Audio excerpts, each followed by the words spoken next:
Ang buhay ay maiksi lamang, kaya ito'y pahalagahan at gawing makabuluhan araw-araw. Ako po ang inyong lingkod, Tagapanood TV. Isang mapayapa at masaganang araw po sa ating lahat.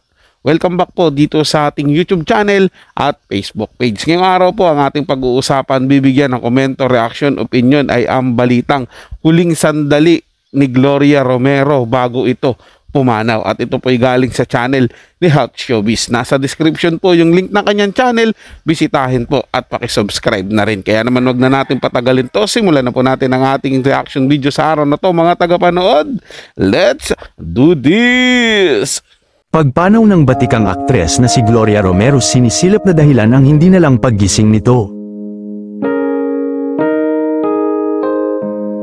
Ginulintang ng batikang aktres na si Gloria Romero ang publiko sa pagpanaw nito. Pumanaw na po si Miss Gloria sa edad na 91 years old. Nasulit na rin ng yumaong aktres ang kanyang buhay dahil nakapag-birthday pa ito bago ito pumanaw. Kinumpirma ng kanyang anak na si Marites Gutierrez ang pamamaalam ng ina. Wala namang nakita ang mali sa kanya dahil tutok din ng anak nito na alagaan si Miss Gloria sa hindi na sa paglalakad nito dahil sa mahina na nitong tuhod.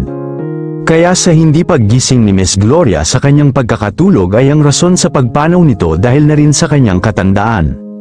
Noong 1960 ay nasilayan ang kagandahan ni Miss Gloria kaya nagtuloy-tuloy ang kanyang karera sa showbiz. Hanggang sa bumida na siya sa mga bigating scene at umabot sa edad niya na hindi iniiwanan ang showbiz. Halos 70 years na natili sa showbiz si Miss Gloria kaya hindi na nakapagtataka na madami itong iniwan na aral sa industriya ng telebisyon. Naging direktor din siya noong 60 years old pa lang siya, ngunit noong pamatak na ng 70 years old ang aktres ay sinabi nito na iiwanan na niya ang pagdedirect at mag-focus na lang sa sarili at sa mga extra na mapapanood siya sa showbiz. Sa pagpanaw nito ay madaming nalungkot dahil noong birthday po ni Miss Gloria ay sinabi nito na target niyang umabot sa edad na 100 years old. Dahil kung aabot siya sa edad na ganito ay siya lang ang kauna-unahang nakaabot na artista sa edad na 100 years old.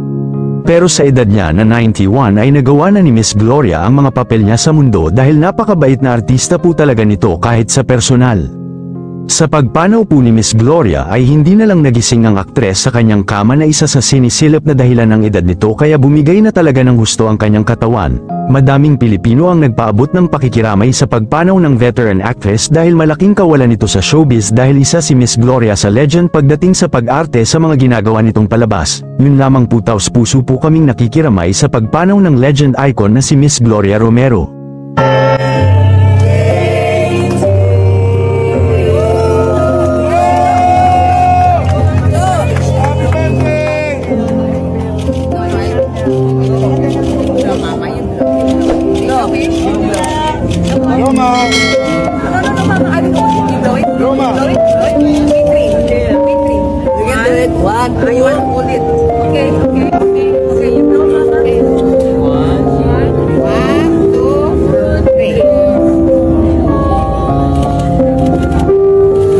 Kahit ako, mga tagapanood, na bigla rin po ako sa balitang ito, no, na pagpanaw ng batikang actress na si Ma'am Gloria Romero, kasi sinusubaybayan ko rin po ito, mga tagapanood, napapanood ko rin po yung mga ginanapan niyang mga pelikula at serye sa television at isa po siya sa mga hinahangaan ko pagdating sa actingan dahil napakagaling niya po.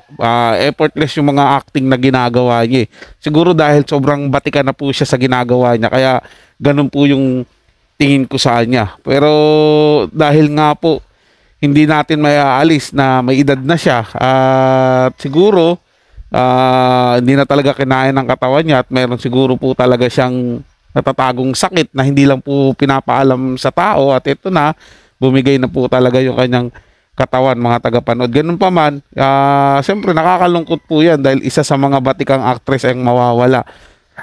Umawala na naman sa industriya, di ba? Marami na pong mga batikan nawala pero ganun po talaga ang buhay, mga tagapanood May mawawala pero may darating din po na mga bago sa industriya. Kaya naman po ako nagpapasalamat kay Ma'am Gloria Romero sa kanyang ibinahaging kasiyahan, sa kanyang ibinahaging magandang aral sa mga nilabasan niya doon sa kay Lola Basia, yung marami niyang payo na sinasabi po roon. Alam kong kapiling mo na ang Panginoon ngayon at nasa payapang buhay ka na. At muli po ako'y nagpapasalamat sa iyong naitulong sa industriya ng showbiz. Maraming salamat po and rest in peace po, Ma'am Gloria Romero. So yun lang po mga tagapanood, na may nagustuhan nyo po yung ating talakayan sa araw na to. At yung kayo bago lang po na napadaan dito sa ating channel, huwag nyo po sanang kalimutan na mag-subscribe. Hit nyo na rin po notification bell para lagi po kayong updated sa mga bago pang video na ating ilalabas.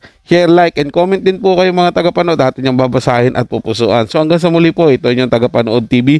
Komento at opinion lamang, wala pong personalan. Paalam po at mabuhay po kayong lahat.